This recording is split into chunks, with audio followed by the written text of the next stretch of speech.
Hi hello welcome to my channel. ఎక్కడికి వచ్చామో చెప్పండి. అదే మన తాడేపల్లిగూడెంలో డీమార్ట్ అయితే పెట్టేశారండోయ్.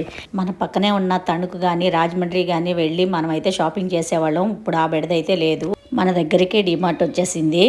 ఫ్రెష్గా ఎప్పుడు పడితే అప్పుడు వీక్లీ వన్స్ వెళ్ళి తెచ్చేసుకోవచ్చు సరుకులు అయితే. ఒకప్పుడు అయితే హైదరాబాద్ నుండి తిరుపతి నుండి షాపింగ్ చేసి వచ్చేవాళ్ళము. చాలా చాలా లగేజ్ ట్రైన్లోను బస్సులోను కూడా మేము తెచ్చుకునేవాళ్ళం. పిల్లల్ని క్యారీ చేసి ఈ వస్తువులు క్యారీ చేసుకోవడం చాలా ఇబ్బంది అయితే అయ్యేది. అక్కడైతే బోల్డ్ మోడల్స్ ఉండేవి అప్పట్లో, అందుకని చెప్పేసి అక్కడి నుంచి తెచ్చుకునేవాళ్ళం. ఇప్పుడు ఆ గొడవ అయితే లేదండి. మనకి డీమార్ట్ మన దగ్గరలో వచ్చేసింది. మేమైతే షాపింగ్ బాగా చేసేసాము ఇక్కడ. చాలా బాగున్నాయి, రేట్స్ బాగున్నాయి, రీజనబుల్గా ఉన్నాయి. కొత్త కదా, అన్నీ కూడా ఫ్రెష్గానే ఉంటున్నాయి. కొత్త కదా, జనం ఎక్కువ ఉండడం వల్ల మాకైతే కౌంటర్ అయితే దొరకలేదు. ఎలా అయితే 9th నెంబర్ కౌంటర్ అయితే ఖాళీ అయ్యింది. మేము అక్కడ బిల్లు ఏం చేసుకుని వచ్చేసాము. ఈ వీడియో కనుక నచ్చితే లైక్ చేయండి, షేర్ చేయండి, సబ్స్క్రైబ్ చేయండి ప్లీజ్.